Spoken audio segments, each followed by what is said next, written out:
আজকের প্রথম আলোর একেবারে শিরোনাম রিপোর্ট হচ্ছে যত ছাত্র নিহত হয়েছে তার ৭৭% যত মানুষ নিহত হয়েছে ২০০-র উপরে বলা হচ্ছে, তো শতকরা ৭৭% হলে আমাদের ছাত্র শিক্ষার্থী যাদের হাতে অস্ত্র ছিল না তারা নিহত হয়েছে। তাদেরকে কে মারল? আসমান থেকে ফেরেশতা এসে মেরেছে? মারলে দেশের পুলিশ, দেশের আর্মি এরাই মেরেছে। অথচ তাদেরকে বানানো হয়েছে বিডিআর, তারা যা সীমান্তে লাশ কোড়ানোর জন্য একটা গুলি পাল্টা মারতে পারে না। প্রতিদিন সীমান্ত বাংলাদেশে হত্যা করা হচ্ছে, তাদের বিরুদ্ধে একটা গুলি করার ক্ষমতা তাদের নেই। সে লাশ কোড়ানো মেয়ে মেয়ে করে দেওয়া, লাশটা দেওয়া ফেলানির লাশ পড়ে থাকলো সে কাঁটাতারের বেড়ার উপরে, সারা দুনিয়া দেখলো, অথচ তার কোনো বিচার হয় নাই। এই আধিপত্যবাদী শক্তির লোকেরাই এখানে সব কাজ করছে, অথবা আমাদের সরকার এগুলি করছে নিজে। আর এই জন্য আমি ধন্যবাদ দিই আমারই মধ্যে একজন অধ্যাপক, জাহাঙ্গীরনগর বিশ্ববিদ্যালয়ের মহিলা অধ্যাপিকা নাহার সুলতানাকে, যে তিনি তার নিজের রুম থেকে প্রধানমন্ত্রীর ছবি নামিয়ে দিয়েছেন। তিনি পরিষ্কার বলেছেন এই সমস্ত হত্যাকাণ্ডের জন্য দায়ী হলো এই খুনি প্রধানমন্ত্রী। অস্বীকার করলে হবে না, মিথ্যা বলবেন না, মিথ্যা বলা পরিত্যাগ করেন, সবার আগে সত্যবাদী হন। একটু আগেই আয়াতটা বললাম, কুলু কওলান সাদীদা ইসলাহ লাকুম আমালাকুম, তোমরা সত্য কথা বলো, তাহলে সমস্ত জিনিস আল্লাহ পাক সংশোধন করে দিবেন। মিথ্যা বললে আরো বেশি পাপী হবে। একটা মিথ্যা বলার পাপ, একটা ছাত্র হত্যা করার পাপ। নিরীহ নির্দোষ ছাত্ররা গেছিল একটা কোটা সংস্কার আন্দোলনের জন্য। কি সে কোটা? মুক্তিযোদ্ধার নামে 56% কোটাতেই ভর্তি হতে, আগে কোটাতেই 56% কোটা নির্দিষ্ট ছিল। আর এই প্রাইমারি স্কুল একেবারে সহজ, এইখানে 96% হলো কোটা, আর মাত্র অল্প ক্ষুদ্রাংশ থাকে সেখানে যাবে মেধার ভিত্তিতে। তাহলে এদেশের ছাত্ররা কী জন্য লেখাপড়া করবে, কী জন্য বিসিএস করবে, যে তাদের যদি কোনো সুযোগই না থাকে? এই সত্য দাবি নিয়ে তারা এগিয়ে গেছিল, একটা মাত্র দাবি নিয়ে, সেখানে গুলি করার পরে এখন 9টা দাবিতে পরিণত হয়েছে। যত গুলি করবে তত দাবি বাড়বে। কিন্তু চিরদিনের জন্য বাংলার ইতিহাসে এই প্রধানমন্ত্রী চিহ্নিত হয়ে থাকবে একজন মিথ্যাবাদী খুনি হিসাবে। সাবধান, এগিয়ে যাওয়ার চেষ্টা করো না। আমাকে মারবে এসো, আমি একদম বিশ্বের প্রফেসর, অত সহজে আমাদের জীবন চলে গেছে। আমরা মরবো, 77 বছর বয়স চলতে, আর বাঁচার দরকার নেই, কিন্তু মিথ্যার সঙ্গে আপোষ করতে রাজি নই। কি শুরু হয়েছে এখানে? কিসের বাংলাদেশ এটা? কিসের স্বাধীন দেশ? এটা মিথ্যা দেশ। মুখে বলা 30 লক্ষ মানুষের রক্ত বিনিময়ে দেশ স্বাধীন হয়েছে, আরো কয় লক্ষ চাও তোমরা?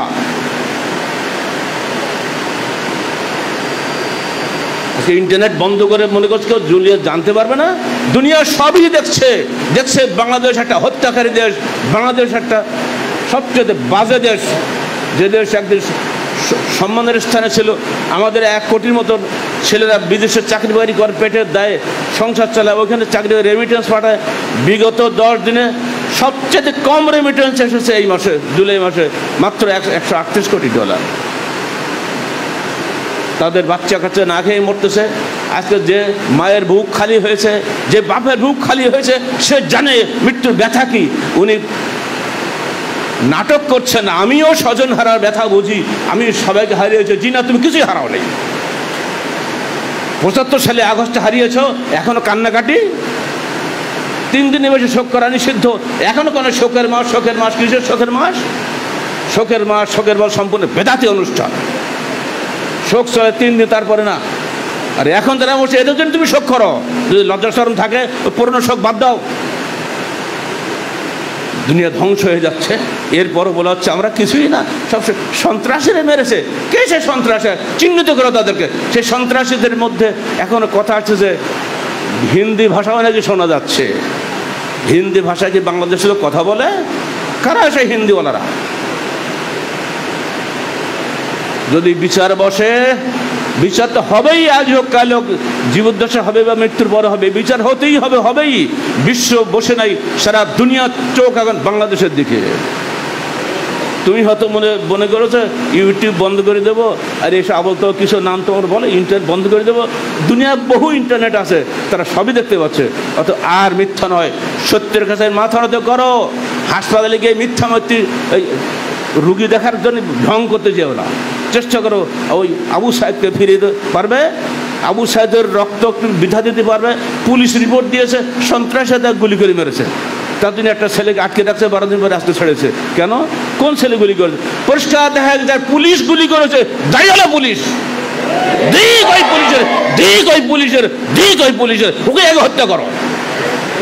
কোরআনে হুকুম বলে হত্যার বদলে হত্যা, যে পুলিশ ওই ওকেই আগে হত্যা করো, তাহলে বলতো তুমি সত্যবাদী। আর বাঁচানোর জন্য বলছে পুলিশকে বাঁচাতে হবে, পুলিশের জোরেই তোমরা ঠিকই আছে, পুলিশকে বাঁচাতে হবে তাই বলছে সন্ত্রাসীরা হত্যা করেছে। এত সস্তা বললেই হবে? তোমার রিপোর্টের 3 মূল্য দেয় না দেশের মানুষ, পুলিশ রিপোর্টের কোনো মূল্য দেশের মানুষ দেয় না। যে পুলিশ আমাকে হত্যাকারী বানাতে পারে, যে পুলিশ আমার নামে 10টা মিথ্যা মামলা দিতে পারে, সে পুলিশকে আমরা থই তোয়াক্কা করি। আমরা জনগণের পয়সা দিয়ে যে পুলিশ পোষা হয়, বিডিআর পোষা হয়, আর্মি পোষা হয়, এদের প্রতি মানুষের সামান্যতম আর সম্মান মর্যাদা এখন আর নাই। আল্লাহ পাক আমাদের দেশকে তিনি তার নিজের রহমতের কারণে দেশ বাঁচাবেন। আল্লাহর রহমতের দেশটা ঠিকই আছে, তোমার চেষ্টায় নয়। মনে রেখে ভালো করে আল্লাহ পাক বলছে মা লাকুম লা তুকাতিলুনা ফি সাবিলিল্লাহ আল মুস্তাদআফিনা মিনার রিজালি ওয়ান নিসা ওয়াল বিলদানি আল্লাযীনা ইয়াকুলুনা রব্বানা আতিনা মিন লাদুন্না ওয়ালিয়্যান ওয়াজআল লানা মিন লাদুনকা নাসীরা। আল্লাহ বলছেন, হয়তো এখন আর শুনতে পাচ্ছি না, কোরআনে বলে দিয়েছে মানুষের হলো কি, সূরা নিসা 75 আয়াত, মানুষের হলো কি, তোমরা কেন যুদ্ধে বেরিয়ে যাচ্ছ না, কেন লড়াই করছো না? অথচ আল মুস্তাদআফিনা মিনার রিজাল, পুরুষ নারী দুর্বল শ্রেণী, তারা কান্নাকাটি করছে আমার কাছে, আল্লাহ ওয়াজআল লানা মিন লাদুনকা ওয়ালিয়্যা, আল্লাহ তোমার পক্ষ থেকে তুমি নেতা পাঠিয়ে দাও, ওয়াজআল লানা মিন লাদুনকা নাসীরা, তোমার পক্ষ থেকে আমাদের সাহায্যকারী পাঠিয়ে দাও। আমরাও দোয়া করছি প্রাণ ভরে, হে আল্লাহ এই নেতা হটাও, নতুন নেতা পাঠিয়ে দাও। যে নেতা মানুষের জন্য কল্যাণ আনে, যে নেতা এদেশের ইসলামের কল্যাণ বই আনে, ওই নেতা পাঠাও, জালেম নেতা হটাও। আল্লাহ হটাবে, তোমার কিছু বড় লাগবে না। কোন ভাবে তুমি হটবে তুমি জানো না এখন পর্যন্ত। বাইডেন বুশ বাড়াবাড়ি করছিল, যেদিন সে অস্ত্রের চালান পাঠালো, অনুমোদন দিল হামাসকে হত্যা করার জন্য, তার পরদিন তার করোনায় ধরলো, কথা বলতে পারে কেন? কি হলো? কি বাইডেনগিরি? নমরুদ গেছে, ও এটা গলার পরে বাইডেন বললো না না এই শীঘ্রই নেতানিয়াহুকে ডাকো, এই যুগের হালাকু খাতে নেতানিয়াহু, ওকে ডাকো, ওকে বলে দিল বাবা তুই চুক্তিতে রাজি হয়ে যা, আর আমি তো মরেই যাচ্ছিলাম, বাঁচিয়ে দিচ্ছে ঈশ্বর, এখন তুই তো ঠিকঠাক হ। ওইরকম করোনায় ধরবে তোমার এই আবল তো কিছু হয় না আজকাল। কোন দিক দিয়ে আল্লাহ মারবে ঠিক নাই, বেশি বাড়াবাড়ি আল্লাহর সঙ্গে লড়াই করতে যেও না। আল্লাহর সঙ্গে পাল্লা যে করেছে টেকে নাই, নমরুদ বাঁচে নাই, ফেরাউন বাঁচে নাই। ফেরাউনকে আল্লাহ নদীতে ডুবিয়ে মেরেছেন, আল্লাহ নমরুদকে ছোট্ট একটা মশা দিয়ে মেরে দিয়েছেন। এসব ইতিহাস ভুলে গেলে হবে? অত শক্তির বড়াই করো না। যারা ইমান আসাধ্য মেন্না কুব্বাতান বলেছিল আদের কম, আমাদের চেয়ে শক্তিশালী দুনিয়াতে কে আছে? এই অহংকার করার কারণে আল্লাহ পুরো আদ কমকে ধ্বংস করে দিয়েছেন। এই যে বৃষ্টি হচ্ছে না, 8 দিন বৃষ্টি আর 7 দিন একটানা ঝড় ঝঞ্ঝা বইয়ে পুরো আদ কমকে আল্লাহ ধ্বংস করে দিয়েছেন। পড়ে দেখুন না আমপারা কোন নম্বর বৃষ্টির রহমতের। এই বৃষ্টি আল্লাহকে বহু জালেম করে ধ্বংস করে দিয়েছে। হাজা আর যে মমতারণা সাদের কম সালের কম জুলুম করতে করতে একেবারে চূড়ান্ত পর্যায়ে পৌঁছে গেছিল, তখন সে সালের কমকে আল্লাহ পাক নবী সালেহ বলেন, সালেহ তোমার বাচ্চা কাচ্চা নিয়ে বেরিয়ে চলে যাও। হঠাৎ মেঘমালা এসে গেল, গরমে 3 দিন একটানা ছটফট করেছে, লোক কোথাও যেতে পারে না। আজকে যেমন ক্যালিফোর্নিয়া হচ্ছে দেখছেন না, আমেরিকায় ক্যালিফোর্নিয়া আগুন জ্বলছে না, আগুনকে করতে আসলো, এটা চারিপাশে নদী, আগুন করতে আসলো। আল্লাহ এগুলো যুগে যুগে দেখিয়ে দিয়েছেন। আগুনে এসে 3 দিন এমন আগুন, ক্যালিফোর্নিয়ার 5000 মানুষকে সরিয়ে দিয়েছে, এসি মাসি সব শেষ, পুড়ি পুড়ে সব সাফ হয়ে গেছে। তো আল্লাহ পাক সেই আগুনে 3 দিন ধরে ওদেরকে পোড়াইছেন, ছটফট করেছে, কোথাও যাও কোথাও যাও, কোন পাত্তা পায় না। হঠাৎ দেখা গেল মেঘ এসে গেছে, মানুষ দড়ি সেই মেঘের তলা চলে গেল। লোকেরা বললো হাজা আর যে মমতারণা, এই যে আসছে মেঘ আমাদেরকে বৃষ্টি বর্ষণ করাবে। এবার সমস্ত জালেমরা ওই মেঘের তলায় হাজির হলো। আর এইবার আল্লাহর পক্ষ থেকে হুকুম হলো, এই মেঘ তুমি আগুনে পরিণত দাও, সবগুলো পুড়িয়ে শেষ করে দাও। একটাও বাঁচেনি, ওই মেঘ আগুন হয়ে গেল, সব ধ্বংস হয়ে গেল। ইতিহাস বলে গেলে হবে? কারাগারে বসে কোনো সাবজেক্ট খুঁজে না পেয়ে নবীদের কাহিনী লিখেছিলাম, কারণ আমার খাতা আর কলম নিয়ে যেত, 1 মাস ধরে দেখতে মৌলবীদের দিয়ে উনি কী লিখলো, আবার পরে বলতে বলতে বলতে বলতে ফিরিয়ে দিত। তাই ভাবলাম নবীদের কারণ লিখলে এখন ডিস্টার্ব করবে না, ওর আল্লাহ তাও বাসায় নাই, তাও নিয়ে যেত। এই নবীদের কাহিনীর মধ্যে এগুলো সব আছে, পড়ে দেখবেন বই মধ্যে কীভাবে আল্লাহ বিগত দিনে 6টা জাতিকে ধ্বংস করেছেন। বাংলাদেশ ধ্বংস হবে নেতাদের কারণে, নেতারা ধ্বংস হলে তো দেশ ধ্বংস হয়, সাধারণ মানুষের কিছু হয় না। আল্লাহ নেতাদেরকে উপরে, নেতাদের কারণেই দেশটা ধ্বংস করে দেয় না। অতএব নেতাদের বলছে সাবধান হয়ে যাও। এখন এসে মিছিল করছে আমাদের আহলে হাদিস মিয়ার সাহেব, ওরে কত কান্না কাঁদতেছে, কি বলে শোকের মাস শুরু হয়ে গেছে। কিসের আহলে হাদিস তোমরা, লজ্জা করো না? আহলে হাদিস মুখে বলতে লজ্জা নেই? আহলে হাদিসের নিজস্ব বৈশিষ্ট্য আছে, তারা কোশ্চিন করো বাতিলের সঙ্গে আপোষ করে না। আহলে হাদিস কোরআনের বিরুদ্ধে কোনো কিছুই মানে না। দুনিয়া গেলেও তারা কোরআন এবং সহিহ হাদিসকে অগ্রাধিকার দিয়ে থাকে। কোরআনে যা আছে তাই করবো, যা নাই তা ছাড়বো, হাদিসে যা রয়েছে তাই মানবো, যা নাই তা ছাড়বো, এই হলো আহলে হাদিস। শুধু রফদান করলে কি আহলে হাদিস হওয়া যায় নাকি? এত সস্তা না। বাতিলের সঙ্গে 1 মিনিটের জন্য আপোষ করা চলে না। যদি সে নিজেকে আহলে হাদিস বলে তাকে অবশ্যই আপোষহীন হতে হবে, আপোষকামী হওয়া চলবে না। জীবনের প্রতিটি ক্ষেত্রে 1 দিন 5 দিন না, শুধু জুমার সময় না, সব সময়। আল্লাহ পাক আমাদেরকে বলে দিচ্ছেন পরিষ্কারভাবে, দেখো ইয়াউমা ইয়াতাযাক্কারুল ইনসানু মা সাআ ওয়া বুরিজাতিল জাহিমু লিমান ইয়ারা ফাআম্মা মান তাগা ওয়া আথারা হায়াতাদ দুনিয়া ফাইনাল জাহিমা হিয়াল মাওয়া ওয়া আম্মা মান খাফা মাকাম রাব্বিহি ওয়া নাহা নাফসা আনিল হাওয়া ফাইনাল জান্নাতু হিয়াল মাওয়া। সূরা আবাসা 35 থেকে 41 আয়াত। সবই আমপারা। আমপারাটা তো কিছু লেখাপড়া কিছুই না আসেন, অন্তত আমপারা তরসিটা কিনে বাড়ি বেশি পড়েন, টাকা পয়সা দিয়ে খালি মাছ কিনে আর গোশ কিনে খাইন না, কিছু এলেম শেখেন।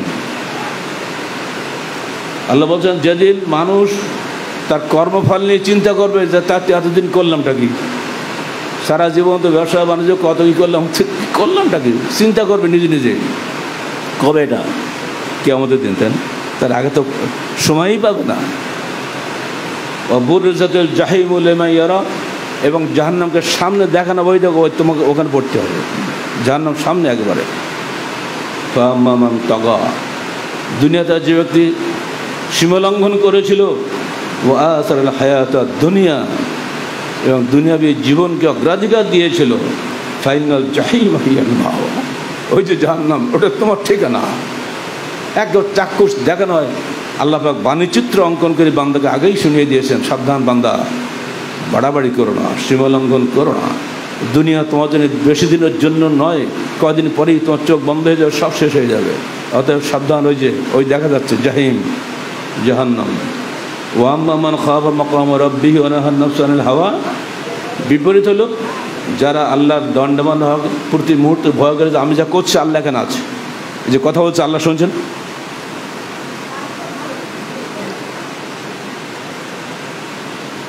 ওয়া আম্মা মান খাফা মাকাম রাব্বিহি ওয়া নাহা নাফসা আনিল হাওয়া, এবং প্রবৃত্তি পূজা থেকে যে নিজেকে বিরত রাখে, যে না মন যা চাই তাই করবো, এ থেকে যে নিজেকে বিরত রাখে, ফাইনাল জান্নাত হিয়াল মাওয়া, জান্নাত তার ঠিকানা হবে। ওই যে দেখো জান্নাত, মৃত্যুর পরে আল্লাহ আমাদেরকে উঠাবেন, তারপরে জাহান্নামের কঠিন অবস্থা দেখাবেন। তখন ভয়ে অবস্থা খারাপ হয়েছে। আগুনের মিশকাত বেশ বাতি আল্লাবিল কবর আছেন প্রথম দিকে, ওখানে হাদিসগুলি পড়বেন। ওই দেখো আগুনের পরে আগুন ঢেউ গেলে যাচ্ছে, ওটাই তোমার ঠিকানা ছিল। এবার জান্নাতের চেহারা দেখাবে, এই দেখো জান্নাতের শুভতার যেমন সে দেখবে, সুন্দর চেহারা।